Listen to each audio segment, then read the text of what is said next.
Welcome to The Rebound with Coach Matt Doherty. Welcome to The Rebound, where we dive into stories of resilience, leadership, and the pursuit of excellence. Today, I'm honored to have a true competitor, a national champion, and a leader of one of the most memorable teams in NCAA history, Dereck Whittenburg. Dereck, welcome to the show. Well, thank you very much. It's fitting that you have a show named Rebound, because I don't remember me getting a whole lot of rebounds, and I remember you getting a whole lot of rebounds. That's why we had all those big guys out there to get their rebound. That's right. That's right. But we had a rebound from injury. All right. Yes. You had a big time injury, and we had a rebound from setbacks and on the court, but also in the game of life.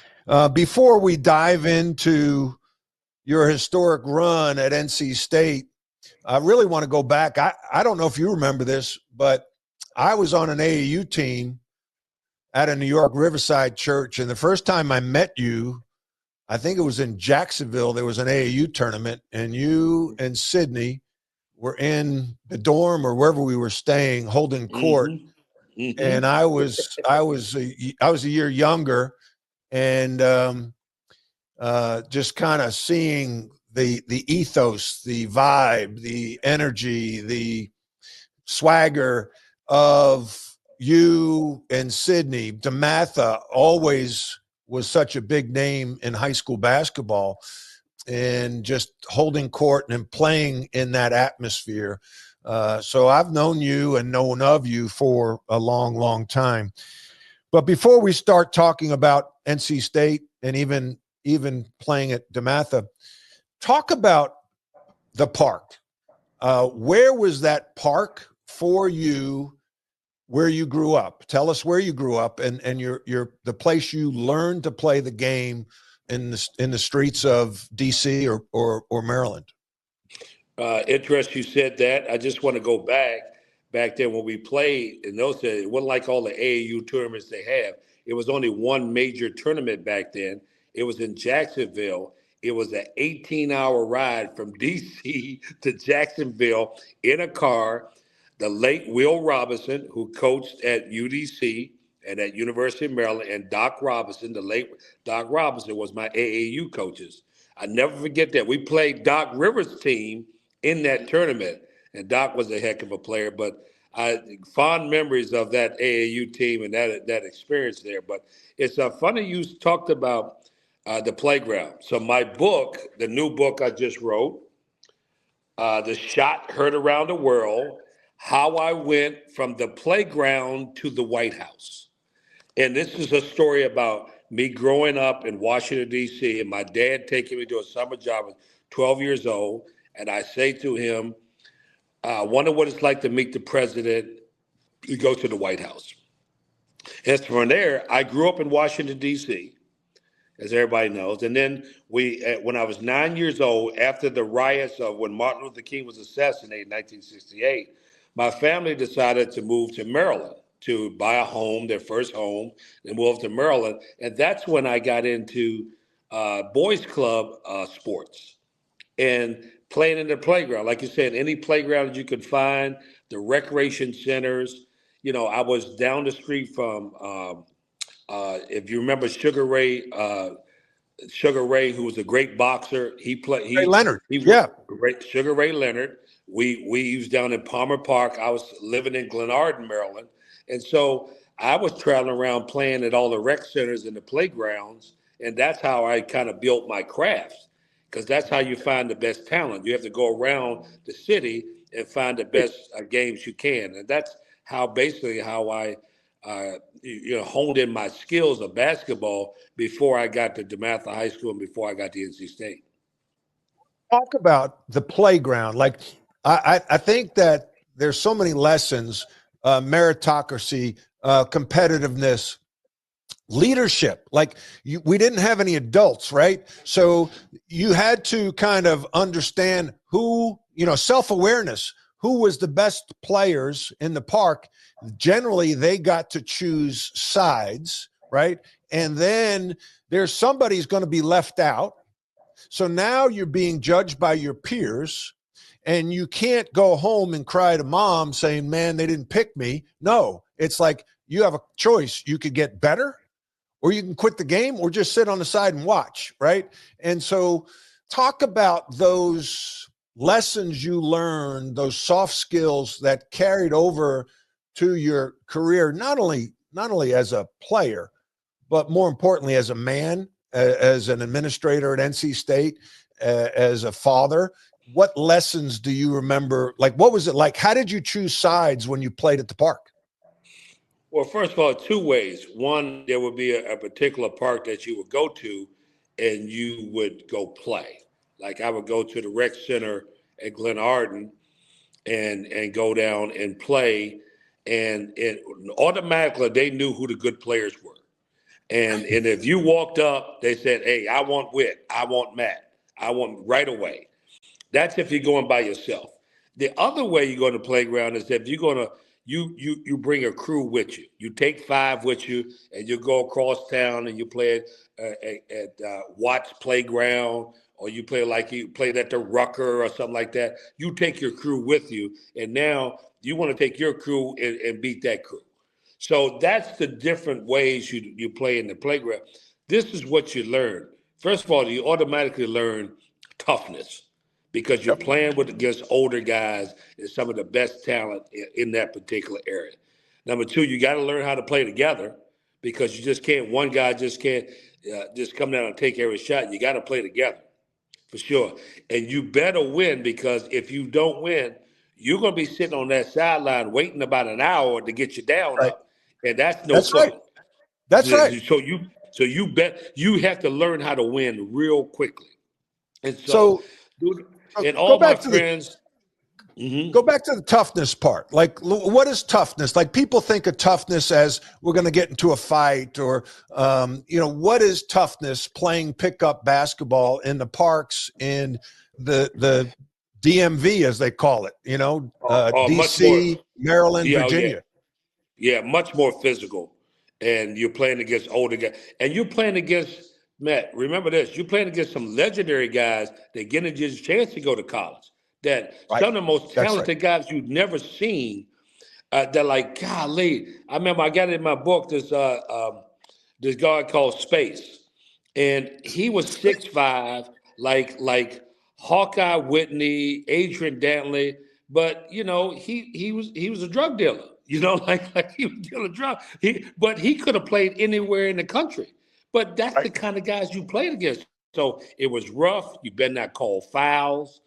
And Let's talk about that. Talk about that. Don't calling. First of all, Space. I love. There's the nicknames. We had Snake. We had Snake in my playground. Yes.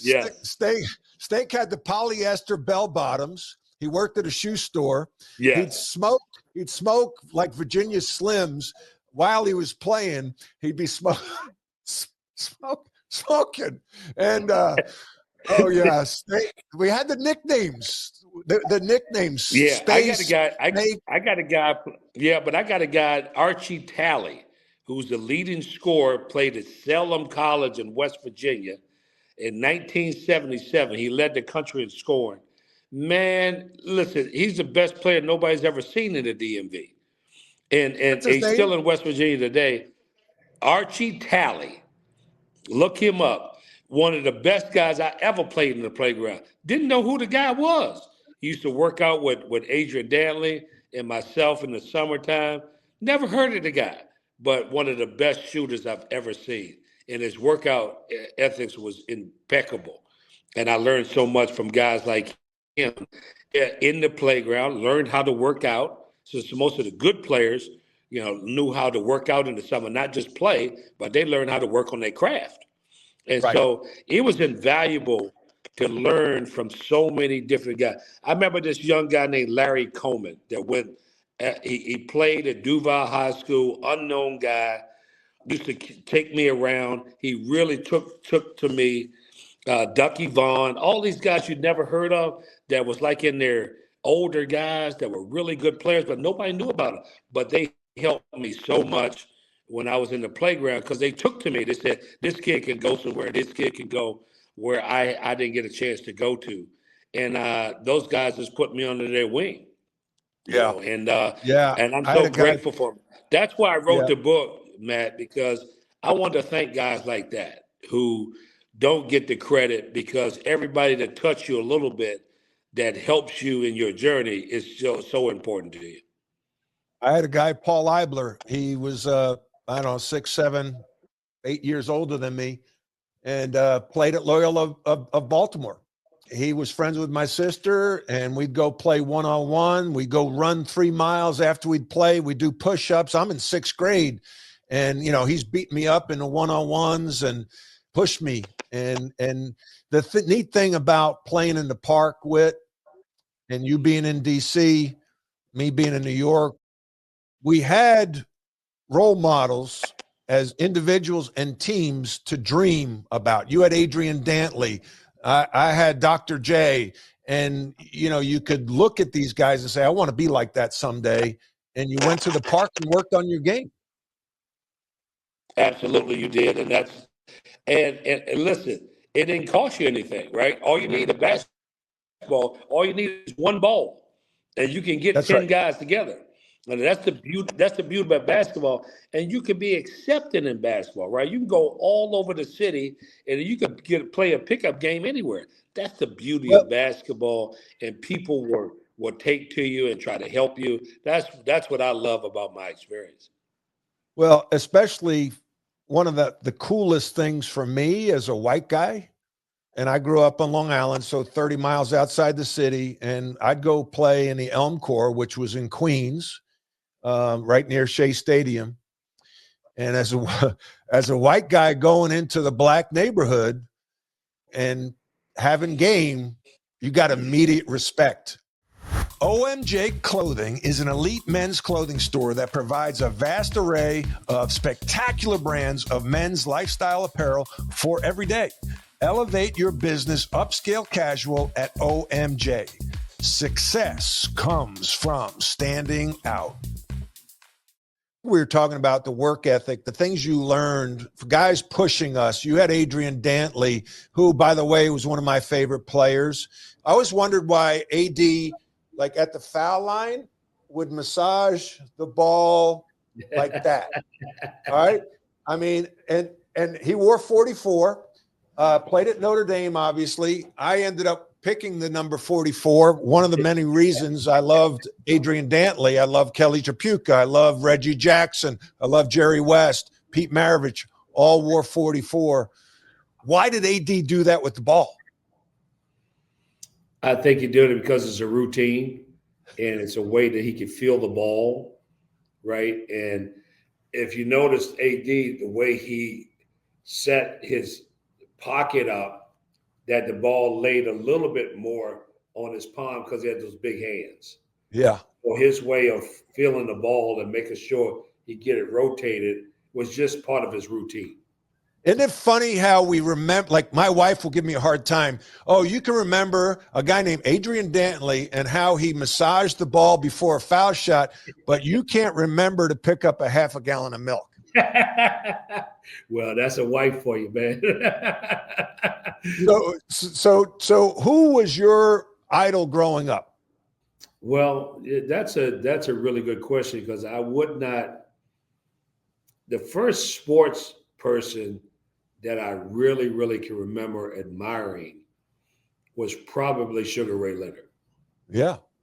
And basketball, I was young and not as much impressed because I played all sports. I played baseball, football, and basketball. So, I kind of every season I played different sports. But the first real star person that I can really put my face to it was Sugar Ray Leonard. We didn't know much about the Olympics and boxing like this. And I remember Sugar Ray Leonard was going around back then. You didn't have sponsors, so you had to go around and raise money. So we'd go around and knock on people's doors and ask them would you support them. I remember that. And so Sugar Ray Leonard just as one person in our neighborhood, not on TV, in our neighborhood, that I can remember that, wow, he is an Olympic champion and like he's going to the Olympics. That was a big, big deal back then. Oh, I can imagine. I mean, I love watching Sugar Ray. I love watching Olympic boxing. And he had such fast hands and fast feet. And he was such a good looking guy. He had a great smile. And you're thinking, most boxers had pretty ugly faces, but he was a pretty boy who can just light you on fire. Absolutely. I do remember this when I was in the 10th grade and I went to the Capitol Classic and watched the Capitol All-Stars versus the U.S. All-Stars. And I never forget it. I saw Magic Johnson going through that line, and all these other guys were dunking and stuff. And Magic with this smile, 6'8" point guard. Never seen a 6'8" point guard, And I'm going like, good gracious, this guy. How is this going to work? Because nobody's seen a 6'8" point guard, Right. And I remember that was really fascinating for me to see a guy, to see in person up live. Because I probably didn't go to my first pro basketball game was when I watched David Thompson come play in the old Capitol Center when I was being recruited, and Monty Tao was assistant coach, and he took me to the game and to see my cousin play, which was that was a violation, by the way. But anyway, we don't care. The statute of limitations are gone now, so we don't have to worry about that. But he was my cousin, though. Yeah, sure. Yeah, he was my cousin. So back then, going to a game, I don't think it was legal or illegal. We don't know the truth. Right now, you can do anything you want. But you can do anything you want. Let me interrupt. If you played today, yes, you and Sydney and Thurl, what would you get in NIL money today? Well, first of all, I probably wouldn't have been in the ACC. None of us would have probably been in the ACC. Probably gone in the SEC. SEC, Arizona, Kansas. I mean, we just wouldn't have been in the ACC. Now, I don't think any of us would have been. I don't think your team that won it in 82, my team, I don't think Ralph Sampson, I don't think any of us in the 80s, if we had NIL, would have been in the ACC. Because the big spenders are the Big 12 and the SEC. Is that what you're saying? That's what's proven now. Yeah, no question. That's what we know now. So yeah. I mean, that's just a true statement. I mean, listen, I tell people all the time, and me and you been in recruiting and been in this game a long time. I said the definition of NIL, it's legal. Right. And that's why the SEC is so good at it, because they have cheated for a long time. Yeah. A lot of Big 12 schools have cheated for a long time. Yes. And so they're wired to pay the players, and now they're allowed to. Yeah, absolutely. Everybody forget the Pony Express at SMU back in the 80s. I worked at SMU. You did. That was a real thing. Now they're right back where they belong. Woo! Yeah, they got that oil money. They're not afraid to spend. Yeah, absolutely. So Whit, I want to go back to the park. One last question. You talked about the lessons you learned were toughness, playing together, and you got to win. And that's the thing that I don't think kids understand today, is that when you lost, you sat. And you had to sit for a long time unless you were the best player in the park, and you got to be picked up by the team that had next, right? Yes. So the language was, who's got next? I got next. Okay, you got your 5, I got 4. You picked me? No, I'm waiting for, so-and-so. Dr. J, if they lose, I'm picking Dr. J. Now, Dr. J's team didn't lose a lot. But if you were an average player and you lost, you might wait 5 games before you could play again, or you went to the second court number 2, and played against a weaker competition, right? Absolutely. There was the big boy court and there was the JV court. You know, there might be 2 JV courts, but the big boy court, you're gonna have to wait. So what was it like then in terms of competition, winning? What did that feel like? How did you rally together? What was like point game like for you in DC and Maryland? First of all, it's about fear. It's about overcoming fear, because no matter how tough you are, where you come from, you go in somebody else's turf and you're playing, and all bets are off. A fight can break out in the competition. So the number one thing is that overcoming your fear. First of all, the lack of fear to compete and the fear of what something go down. You got to be ready on both sides of it.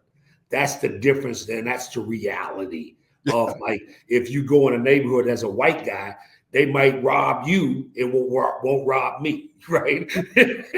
They still might rob me too, but they definitely gonna want to rob you. If you show any weakness on the court or even walking out of the car acting like you don't belong, they will rob you, take your bag, take your shoes, right?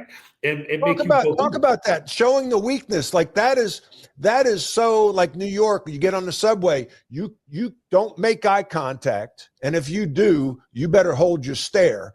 Yes. You look away, they own you. And the same thing on the court. So that you show up, man, and you might be nervous inside or excited inside, but you better carry your head up like I'm going to own you, right? Because if you didn't, you were considered a punk. Yes. Well, talk more about that. There's a sense of I'm gonna size you up, right? And I'm gonna feel your body language, and right. I'm gonna look on you. You know, one thing that I talked about in my book is that when I was in junior high school, and I asked some of my friends back in junior high school, I said, they always criticized that, you know, it was some guys, some white guys kind of doing some racial stuff to him, talking bad to him. He said, well, I said, I never felt that. He said, yeah, because you was the biggest, strongest dude in the school, and they weren't going to bother you.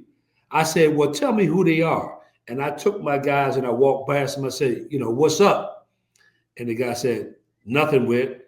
And they didn't bother the guys from there. So people size you up. When you go to the playground, you get sized up.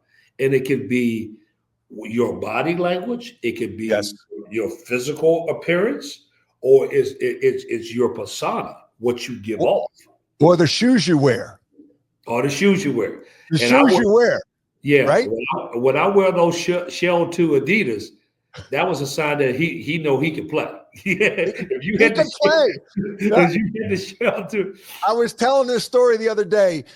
Kevin Joyce, who was an Olympian in 72, played for Malloy High School, where, you know, a lot of great players, Kenny Smith, Kenny Anderson, and he was friends with Bob McKillop, my high school coach, and Bob went on to Davidson.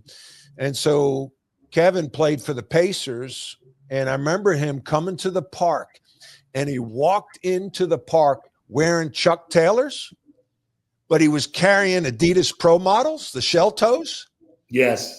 And he sat down and changed out of the Chuck Taylors and put on, now we're playing on cement, and he put on the Adidas Pro Models. And I remember me and my guys looking at him like, damn. He can play. If you got the shell toe, you can play. Oh, and I saved up. I had a paper route, and I was going to camp, Lou Carnesecca's camp, and some of the games were going to be indoors. So I went and got my paper route money to Athlete's Foot.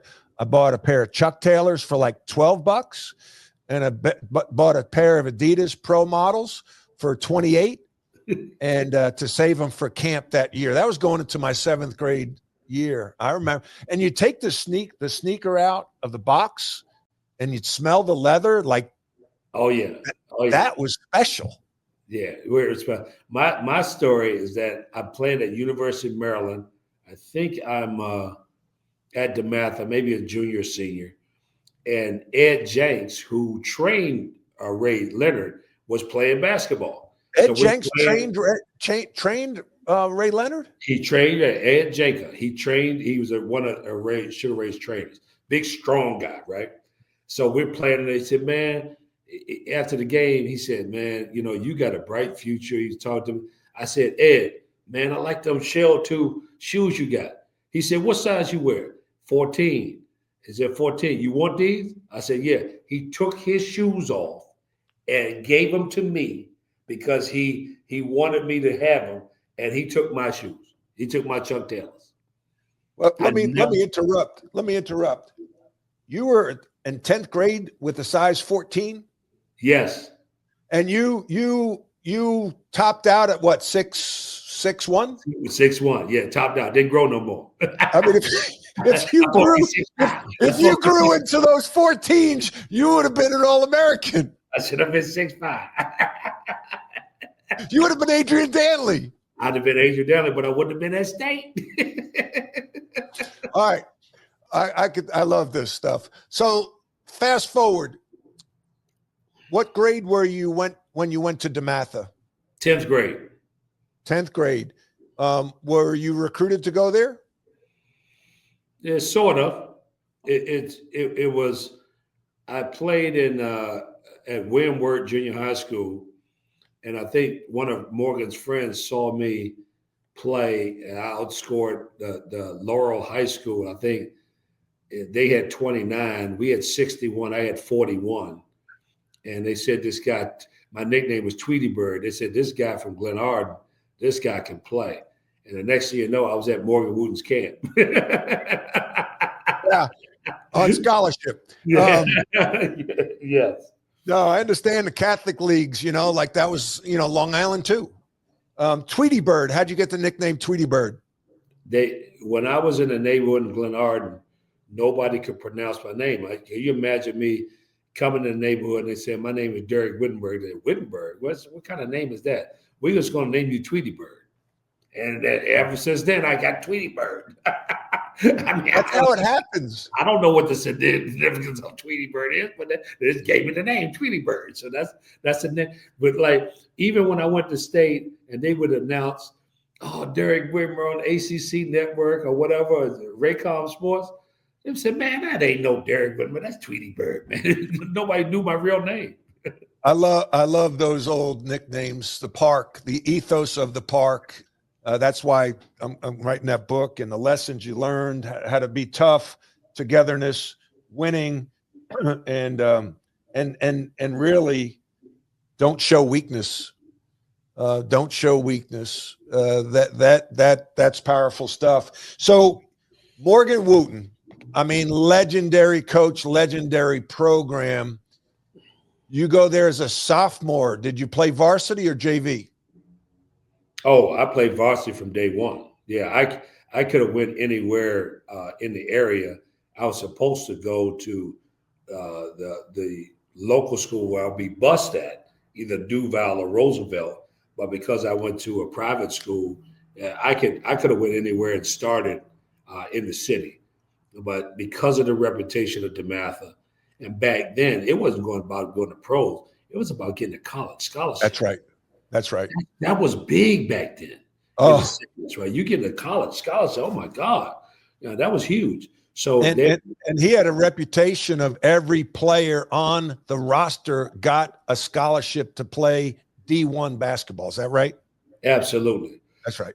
So going back, being a part of the DeMatha and the principles of Morgan, one thing I noticed right away, Morgan was interested in you as a person first more than a basketball player. And that's the way he went about his business. He coached you that way. The man never mentioned the word winning. The man mentioned process. He talking about work ethic. We already understood what the standard was and the goals were. And so right away, you learn process and being competitive. And Morgan, the most quiet voice, never heard a man. He said a curse word, But this man might have made the most fierce competitors you've ever seen. And what I mean by competitive, and I talked to the group at Farmville about this, because people have to learn how to be competitive.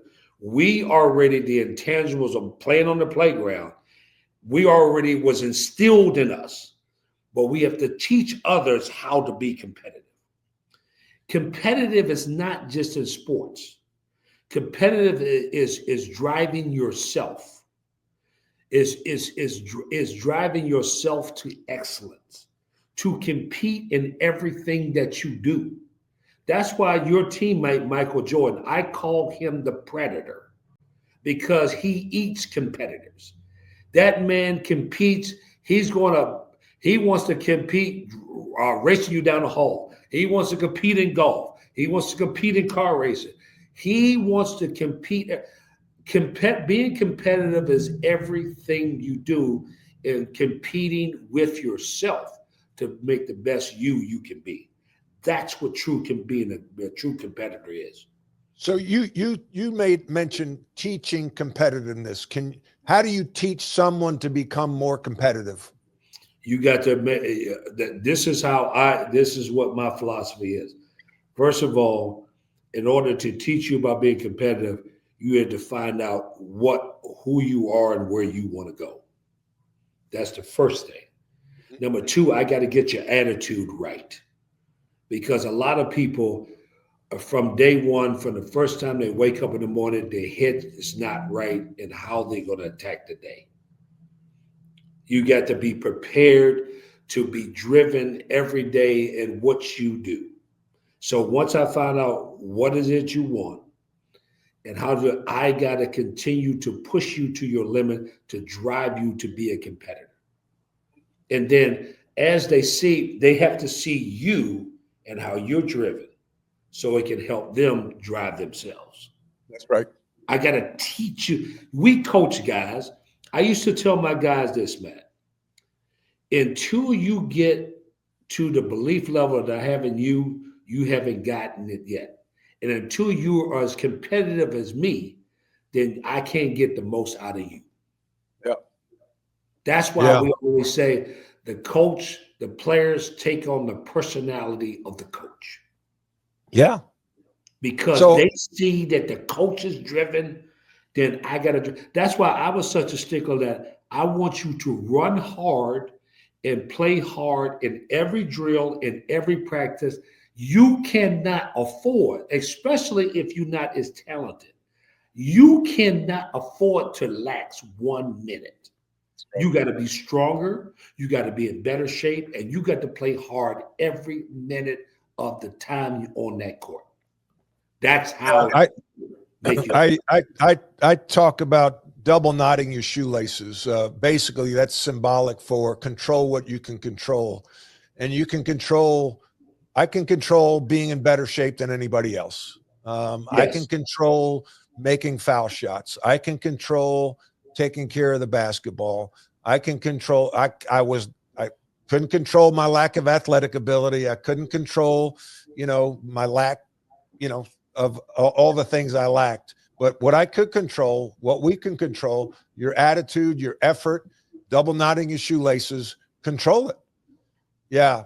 So you talk about the process, with Morgan Wooten, winning versus process. Dean Smith was that way. And when you talk about that, Nick Saban comes to mind because he always talked about process. Bill Walsh, the score will take care of itself, the famous coach for the 49ers. If you do the right things every day and then every possession, the winning will take care of itself. And if you have decent talent, good talent, you'll win more than you lose. Absolutely. Listen, I took a team at Wagner College, had no history. They never went to the NCAA tournament. I recruited a bunch of misfits that nobody thought they could play, and some of them didn't have. I had one guy that was really talented, Jermaine Hall, who you tried to get at Notre Dame, because Wallace Prather, the late Wallace Prather, tried to get you to take him, but his grandmama nixed that because I got to the grandmama before you could get to the grandmama. But he was the only talented guy I had. But the thing is that with those kids who never experienced championship, who never experienced being a competitor, I had to teach them how to get the most out of them. And with my drive, they thought that was a little wacky, which I was. They called me the blackout coach because I would go crazy and black out on them. They said I would just be going crazy, but they understood what I was trying to get to. I took a bunch of kids that wasn't the most talented, but I wanted them. The only way we were going to be successful is that we had to be in better shape and we had to be tougher than anybody we played against. And I want them to develop the mindset, once you're in better shape and you tougher, you fear no one. Yeah, well, I could play for you, Whit. I could have played for you. So did you take on, were you more like Morgan Wooten or more like Jimmy Valvano as the head coach at Wagner and beyond? I was a little bit more of all the coaches that I worked for and played for. You know, going back to my boys club coach, Harry Carter, who taught me a lot. Mr. Brown, my baseball coach. I could go back, Morgan Woot was more of a tactician and organizing the practice and stuff. I was somewhat like Morgan Wooten. I was spirited like Jimmy Valvano and cared about the players. I took Gail Catlett's pressure, the blue and the white, and I implemented that in my program. I was a little bit like Joe Harrington, who worked for the late Lefty Drizel. I was a little bit like Bobby Crimmins, in terms of the talent and the offensive philosophy that he had. So I had a little bit of all those guys implemented into Dereck Whittenburg, and formed my own personality in my own program. And that's how it became it, because I learned so much from all those guys. I took a little bit here and there and just put it into my program. And that's, I think, I credit to that, to a lot of success I had. Tweety Bird cocktail is what you're telling me. Yes, absolutely. We all are mixed up in that, right? All of our high school coaches, our AAU coaches, everybody taught us a little. I'll never forget Will Jones, the late Will Jones. He coached Earl Jones. He coached Earl Jones and all those great players at UDC. He was at Maryland, and they recruited all the, JoJo Hunter, all those great players there. Joe Hunter. We were talking about JoJo the other day. I saw him put like 45 up on my high school team when I was like in 8th grade. JoJo Hunter and Gene Banks played in the same tournament at Long Island Lutheran High School, and I was in the stands for all those games. JoJo Hunter is one of my favorite players in high school that I ever watched. Great player. And then he recruited Albert King and all those guys. And Will told me one day, I'd never forget this. I'm dunking on people. We played AAU. He says, "Man, you ain't going to be shit. You got too much fat on your knees." I went, this guy, he cursed me out, telling me, "You ain't going to be shit. You got too much fat on your knees. You a fat boy." I went, man. I went crazy on those guys. But I think that was a way he motivated me, like he wanted to get under my skin, to talk, because I just, those things were invaluable. Those lessons you learned from all of those folks were invaluable. But Morgan, you can tell, here's the X factor of coaching. One thing I knew nothing about, I didn't play for Dean Smith. I didn't, I saw him that one day when he came and visited Valvano when he was sick. I never forget they knocked on the door. One thing I knew about Dean Smith, he cared about his players.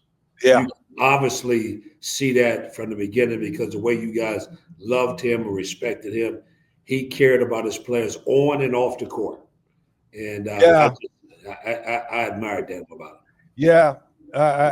He was a true servant leader. I think he took something from Everett Case, because I read this about Everett Case, the legendary coach at NC State. When Dean Smith died, we all got a check about a week or two later from his estate for $200 to take our family out to dinner on him. And, here's a guy, he's dead and buried, and yet he's still thinking about his former players. Absolutely. It's truly remarkable. Well, listen, let's move on to, Jimmy Valvano. You get recruited. You had great success at DeMatha. You get recruited. You and Sydney, you were the starting backcourt at DeMatha, right? And you get recruited by NC State? We did by Norm Sloan, not Jimmy Valvano. Oh, Norm yes. Sloan recruited us, and we won Morgan's first national championship. We were part of that team in 1978. We won 28-0. So we were part of Morgan's first national championship. And we were recruited by Norm Sloan. And Marty Fletcher was assistant coach. Marty Fletcher. Monty Tao were assistant coaches at the time. And we were both recruited. And then Norm Sloan left after our freshman year. We were 20-8, and we lost to Iowa in that first round in Greensboro. We had the talent to go to the Final Four that year, and we just were distraught when Norm was leaving. But Norm Sloan never had a contract. He had a 1-year handshake agreement from Willis Casey. He was upset that Dean Smith had a 5-year contract, and Norm Sloan never had a multi-year contract at NC State. And he had won the championship in 1974. Yes, and he never had a contract. And that's I didn't know that. Well, all that's in my book. That's why he left. Everybody thought. And so he announced that he was leaving. What goes through your mind, and what was your first experience like when Jim Valvano, who I love, he's so funny. I mean, the Long Island guy, he says, I own a college. Yes. I said, I thought he owned a college, Well, that story states that, and I'll say that story tonight at the Charlotte Sports Club. I'm speaking at the Charlotte Sports Club tonight in Myers Park tonight. Gotcha. And I tell the story all the time. We was in the AAU in Boston shootout. And Valvano comes up and grabs us, Sydney, by the neck and said, man, I love seeing you guys play, man. I love you guys. I'm Jim Valvano from Iona College. And so when he finally, a year later, walks into the press conference, I said, yo, Sid, that's the guy that said he owns a college. And they said, nah, that's Iona College, man. He don't own a college, Iona College. So that's how we first met Jim when I was senior in high school. So there was 2 tournaments. There was the Jacksonville tournament, and then there was the Boston shootout. That's the only two AAU tournaments out. And we played New York to a triple overtime game, and Red Bruin was the great player that was playing on New York's AAU team at the time. Triple overtime. Red could jump. So, so you first meet Valvano. You go from Morgan Wooten to Sloan to Jim Valvano. What was that like, that first impression of Jim Valvano? I thought the guy was like an entertainer, I thought the guy was like, happy-go-lucky, players coach, like, just totally different than the coaches I had. Norm Sloan was a tough, grinding guy. Morgan Wooten is the teacher, consummate, calm person. And then you got this guy, this personality, the galore, funny guy, just charismatic personality. Totally different. And I'll never forget, he said to us, he want to think about you as a player, person, and then last first of all, as a person, as a student, and then as a player. And I'll never forget that. And he said, you're welcome to come in my office anytime and talk to me. And most coaches didn't offer that.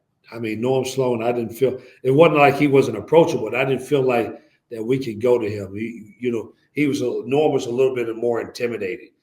Valvano was more inviting. Yeah. And Morgan was definitely more inviting. You can have conversation with him, And but Valvano was very open about being close to the players. Well, let's go fast forward to your championship year in 83. You know, just think back in the ACC. We won it in 82. Yeah. And then you win it in 83, back to back. Yeah. And I remember we couldn't, for whatever reason, we weren't, they weren't in session. So the governor didn't invite us to the governor's mansion at the time, but after you won it, he invited both teams. Yes, I remember that. Yes. And we had to stand there around the governor after you guys won a national championship, and we're sitting there, standing there too. But like, that was not fun. Like, I didn't enjoy being in the same room with you guys after you guys won it. Like, we should have gone the first year, the year prior, or not go. But we made the political decision, I guess, to go. But talk about that year. And this is a rebound moment because you guys, you had an injury, and tell us about that injury, when it happened, and what happened to the team at that point. Well, I had a fabulous game against Virginia, national TV game, and I had 27 at half, rolling, getting ready to have one of the greatest games I ever had at State. And then second half, I rolled my ankle. I thought I just rolled my ankle. I didn't think much of it, but I started to try to walk down the court. I had Adidas on. Had the shell-toe Adidas on, and I'm running down the court, and I could not walk. I said, what in the world is this? So end up I had the fifth metatarsal fracture, and supposed to not come back for the rest of the season. So when was that? That was late January, wasn't it? Yeah, around late January. Yeah. Yep. So we only played probably 10 conference games then. Like we 8-2. He's in the top 25. And so we took a little tailspin when I was out, and Ernie Miles came in, did a great job. We lost 4 or 5 in a row. And then we won some games. The schedule probably got a little lighter, and we won some games. And then I was scheduled to come back. And when I came back, I never forget the conversation. I was only 75% healed. I really wasn't supposed to come back, but I said, I'm not sitting out my senior year. I'm not able to do that. So I endured a little pain. I came back, and Valvano came to say I was so competitive in practice. He says, we have adjusted to you being out, so now you have to adjust to us. That, repeat that. I love these leadership moments. That is great awareness, emotional intelligence. Yes. That's what Valvano said to me. He pulled me to the side and said, we have adjusted, because Ernie and all those young guys, Sidney stepped up. Ernie had stepped up and played great. George McClain, all those guys have stepped up in my absence, Terry Gannon, and we started to play better. And so here's the key thing. I'm coming back. What do you do with me after they made the turn the corner? And there was a big meeting, a very important meeting that says, you know what? Well, Ernie's coming back. The younger guys come back. We got to let Whit finish his senior year. So that's why they immediately put me in the starting lineup. That's those are, wow. The sacrifices, the unselfishness, yes. Goes back to what you said, the lessons in the park of togetherness.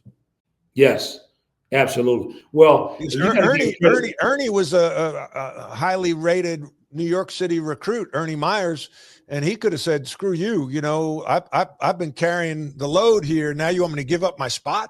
Absolutely. Give him all the credit. If it was the day's time, he would have left the team. He would have came. He would have came back. So to his credit, he showed a lot of toughness and resilience in a place that he wanted to be. And can't say enough about him and his role and what he did, and George McClain and the rest of the guys that really stepped up in my absence. But that's the credit of the leadership of Jim Valvano. They trusted him when he made that decision to implement me in. They trusted him that he was doing the right thing, and they understood. It was not no selfishness in terms of, well, what about me, right? And that's the key to the leadership of Jim Valvano and the way he had the influence. Listen, we always talk about this every time I talk. Trust, transparency plus truth equals trust. Repeat that again. Transparency plus truth equals trust. We grew up with coaches that was transparent, and they told us the truth, therefore we can trust it. How did Coach Valvano, how was he transparent? How did he deliver the truth to create that trust in that team in 1983? First of all, his vision and his vision and goals and dreams were very clear to all of us. This is where we want to go, and this is where we be. Very clear. This is your role. This is what he defined your roles. Right. I never forget. He came to me and he says, he stepped me in front of me and says, you know what? I want you to, you can shoot the ball 15 times. Make sure you give me, just give me, 15, 16 points again. I said, Coach V, I said, I'm going to shoot the ball when I want. I'm going to give you 20 a game. Okay. What did he say to that? He started laughing. He started laughing. I said, Coach, I'm going to shoot the ball anytime I want. I'm going to give you about 20. Okay. He started laughing. But he defined our team. Harold Thompson, you're going to be our defensive stopper. Right. Jose McQueen, shut up and just rebound the ball. We're not passing you the ball. Okay. Just shut up and get the rebounds, okay? Like this joke, get the rebounds. Coach Jones said, get the rebound. Don't play defense and get the rebound. That's right. He defined everybody's role. And everybody, Sidney, you the quarterback, right? You're going to run the team with your role. Thurl Bailey, your role. Everybody's role was defined. And so everybody knew what they stood. That's the transparency of it. And he was telling the truth. He was telling the truth. And he's telling the truth. So that led to the trust. And then you had success on top of that. So it just built on the trust more. So where you were – go ahead. Man, here is the key to the glue of all that, the transparency and the truth and the trust, is that we also knew that the man cared about us as people.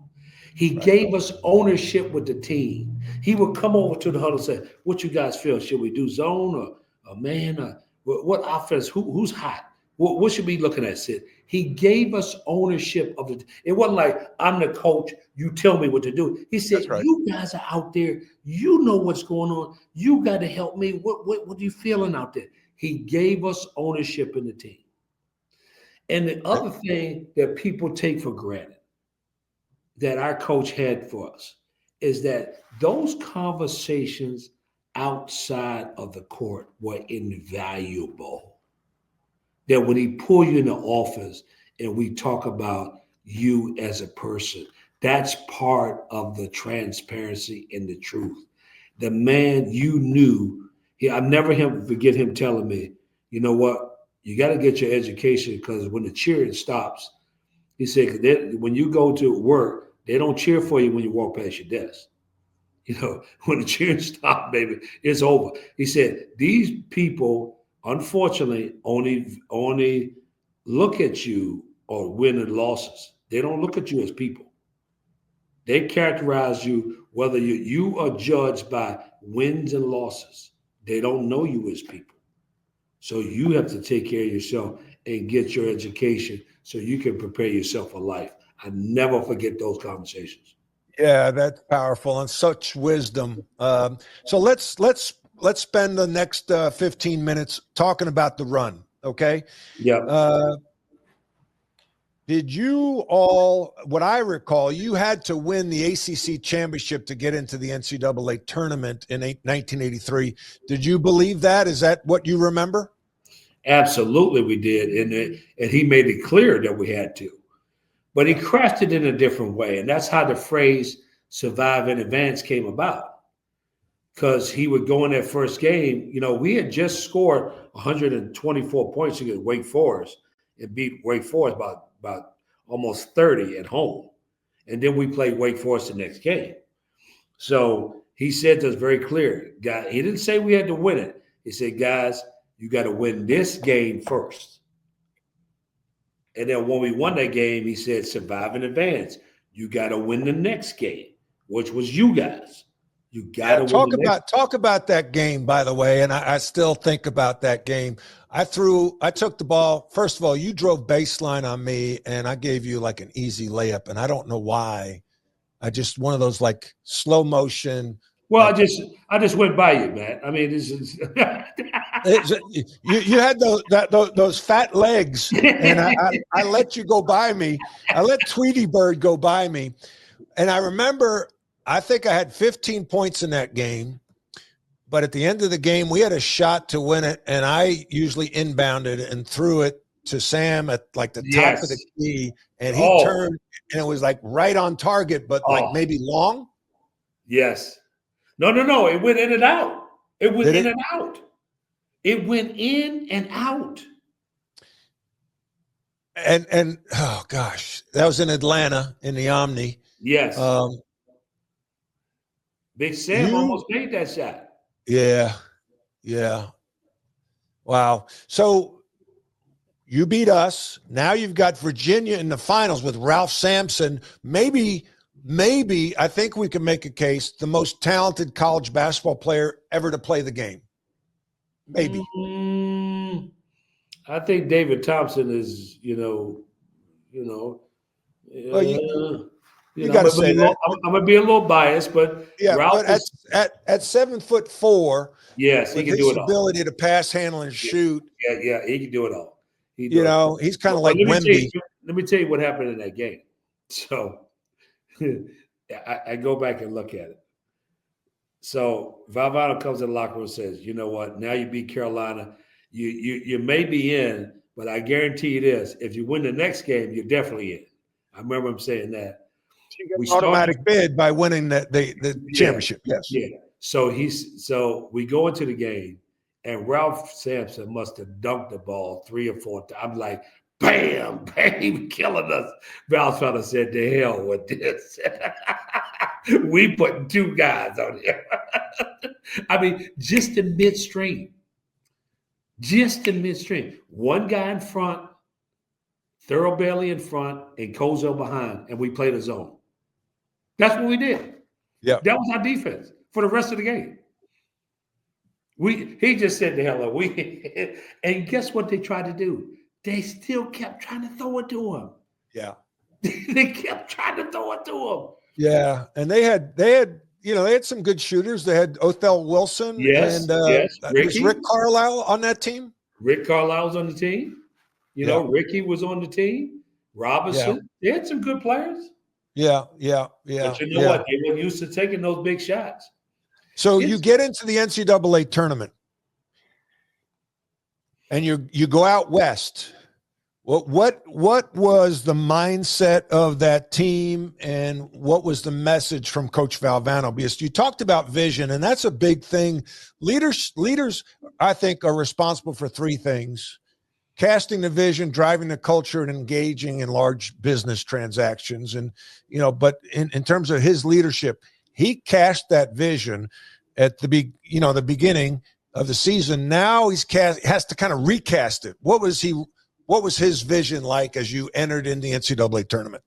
What they call in the corporate world culture, we called it family, which was a huge difference in my estimation.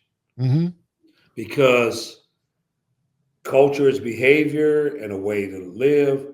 Family feels closer, right? It feels more together when you say, just by the mere word, culture seems like it's cult-like. Everybody's got to behave a certain way, right?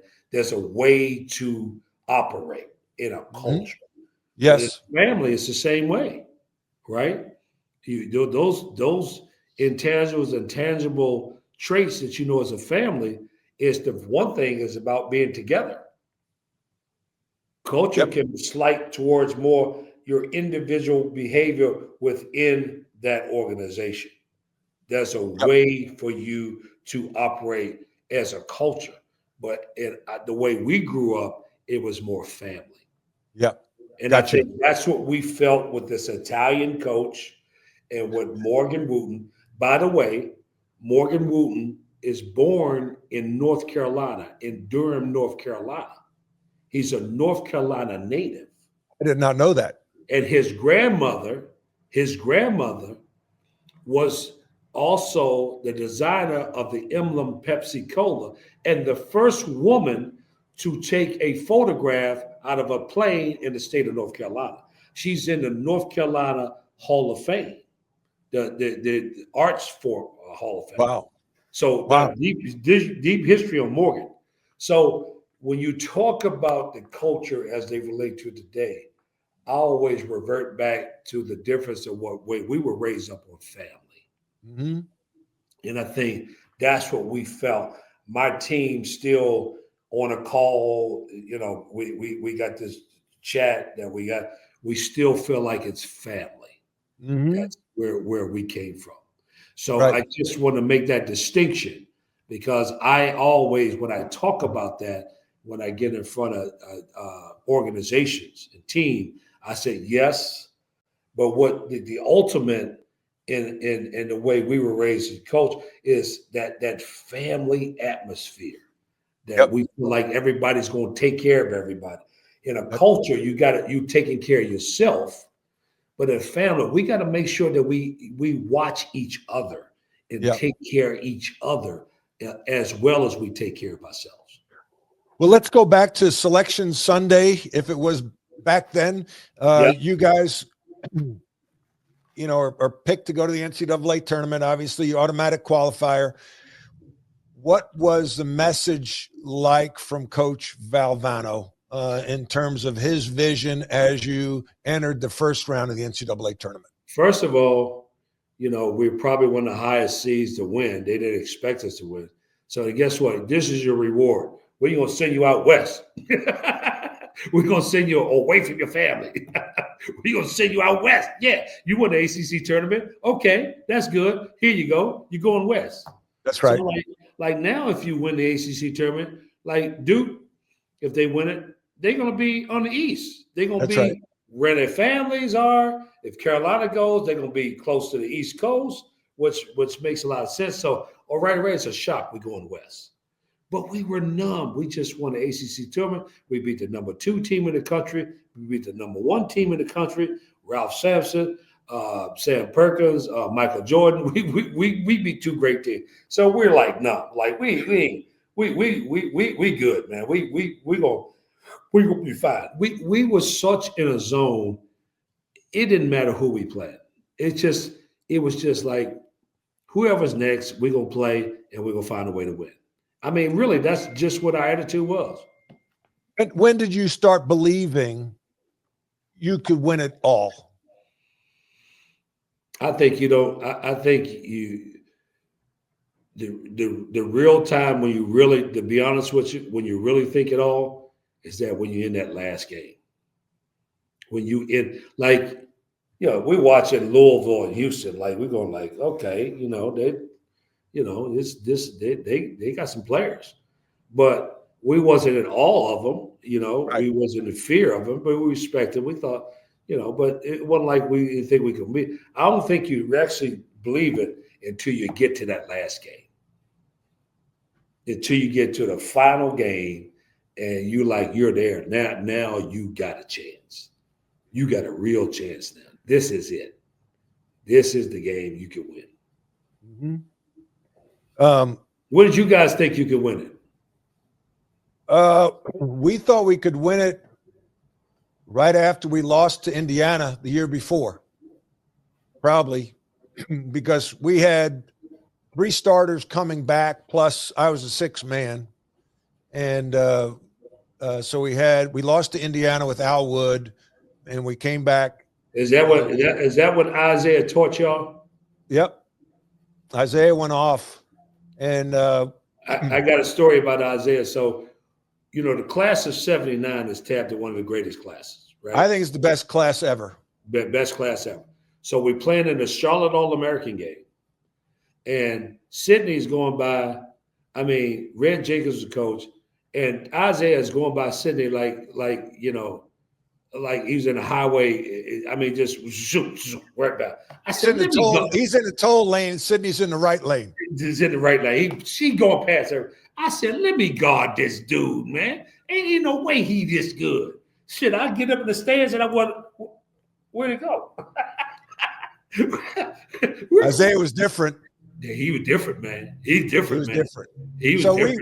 We lose to, and we have most of our team coming back, and we had Michael Jordan coming in as a freshman. We didn't know how good Michael was, but we felt like we had, a squad that, we'd already shown that we can go to the championship game.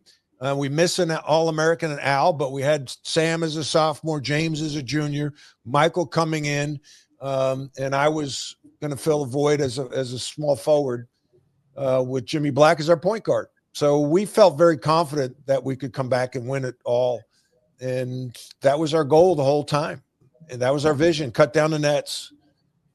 So yeah, we felt that, and we had a couple of hiccups during the year. One, Sam Perkins was sick. We lost to Wake at home, and we got beat at Virginia with Ralph. Yeah, Ralph didn't lose many games now. No, he was such a great athlete, great talent. So, what was the you going through the NCAA tournament?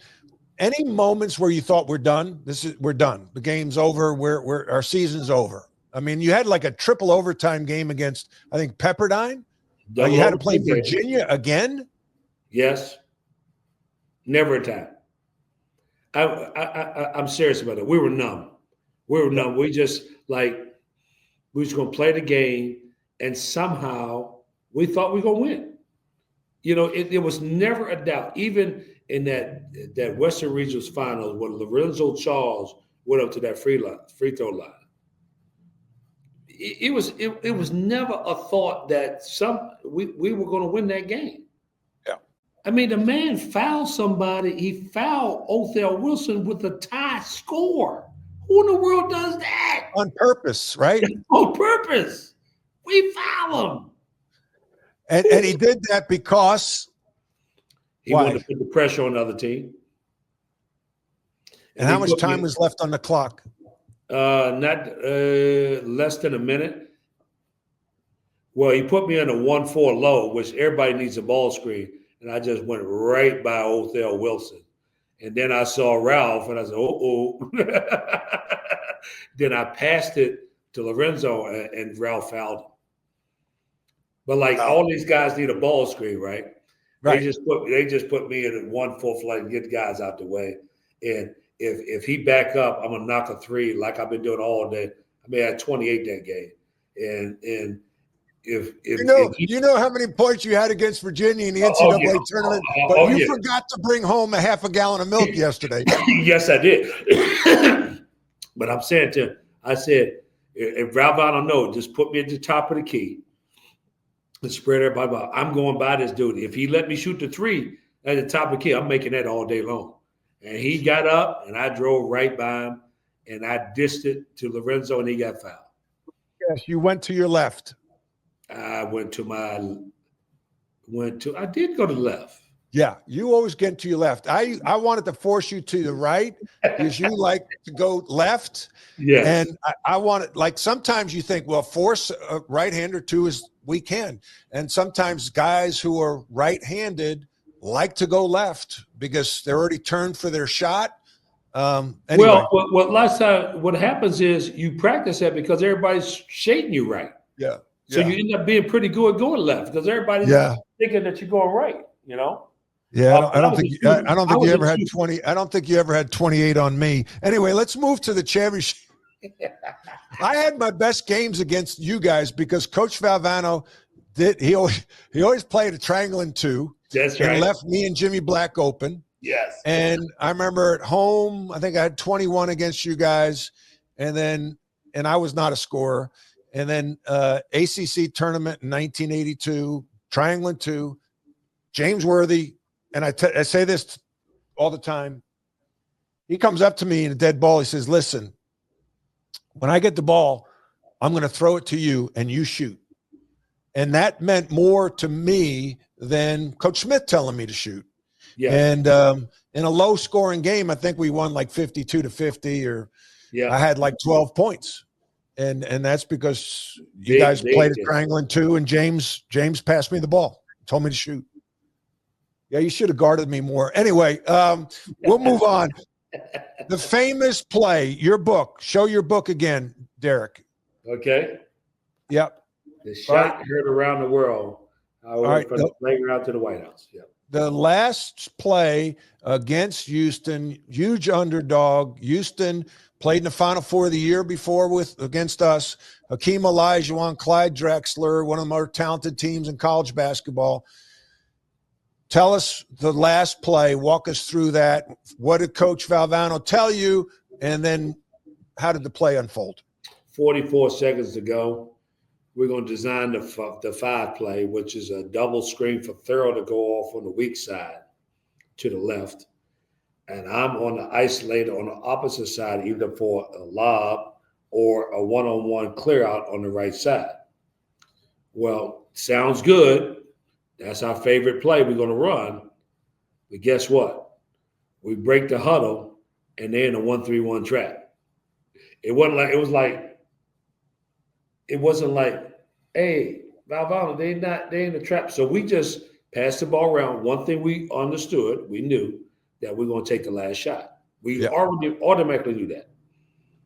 And we got to have a clock in our head. So we knew that. So we start passing the ball around. And then Thurl threw it in the corner. You know, in our minds, it's around 10 seconds. And he thought that Thurl was going to take that shot, but Elijah, they came out and got on him right away. And they kind of guarded Sidney on that corner on the baseline, so he couldn't throw it there. So he heaved it and threw it to me. It probably should have got stolen. I mean, really, it could have got stolen. But I retrieved the ball, and I knew in my head that the clock was going down. I automatically knew that. So I knew I had to make a play, and I make the play to make the famous pass, and Lorenzo dunks it in. And wait. Pass? Yeah, pass. Yeah, the pass. That's why you got to get the book. See, you get the book, you read, and get the rest of the story, Matt. See, everybody thinks it's a shot, but it really was a pass. That's how you got to get the book. Okay, all right. That was a hell of a pass, by the way. I mean, it looked just like a jump shot, like an air ball jump shot, but that was a pass. Yes. All right. It was one of the most iconic runs in the history of NCAA basketball, one of the most iconic wins. How did that change your life? It was voted one of the 11 most, out of history of sports, voted 11th best sports moments in the world. 11th. Wow. And how's it impacted your life? Everywhere I go, somebody has mentioned about the championship game, and more importantly, how it gave people belief and made people understand that you can persevere. In the old adage, the survive and advance, we created that moment for every walk of life.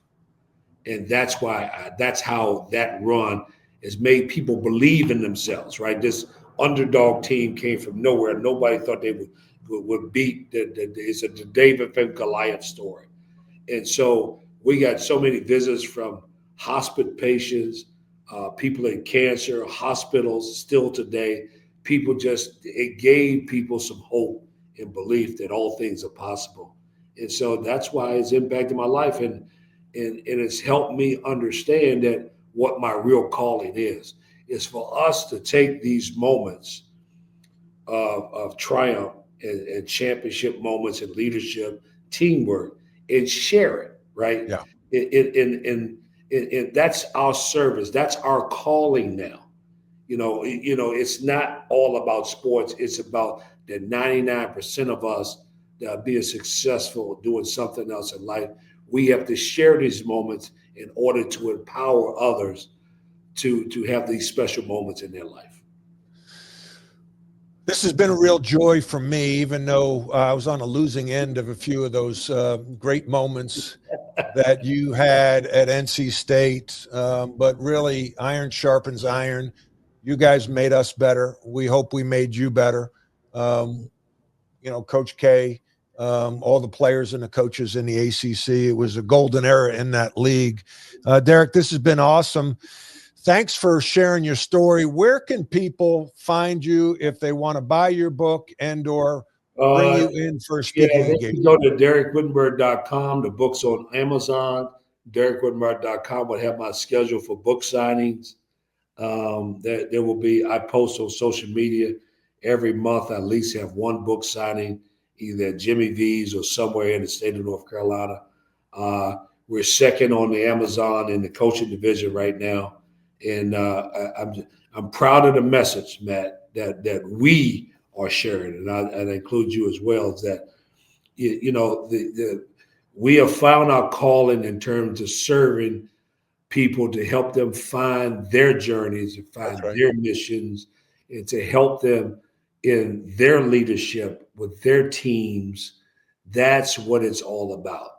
That's right. And that's why I wrote this book. I wanted to pay homage to all my coaches and parents and teachers and the people that helped me around. Remember the difference in what the kids are experiencing today and what we experience.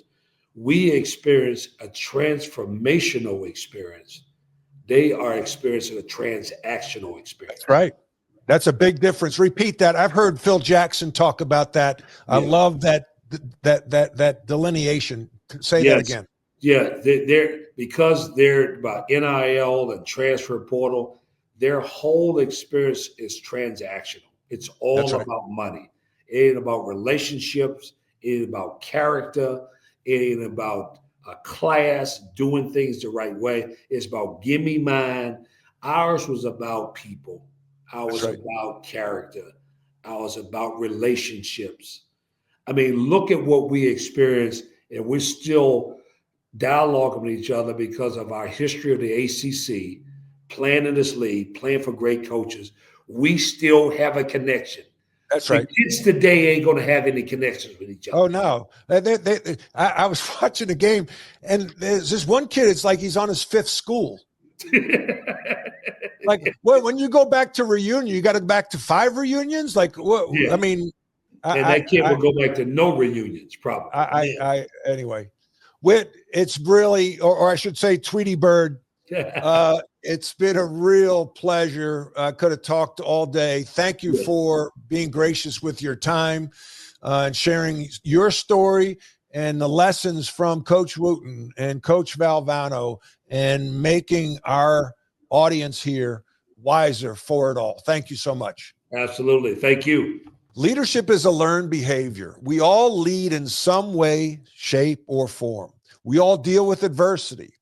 And when you do, I challenge you to rebound. I challenge you to learn and grow. If you would like to contact me about executive coaching or giving a keynote talk, you can reach me at dohertycoaching.com. That is DOHERTY coaching.com. Thank you for watching the show.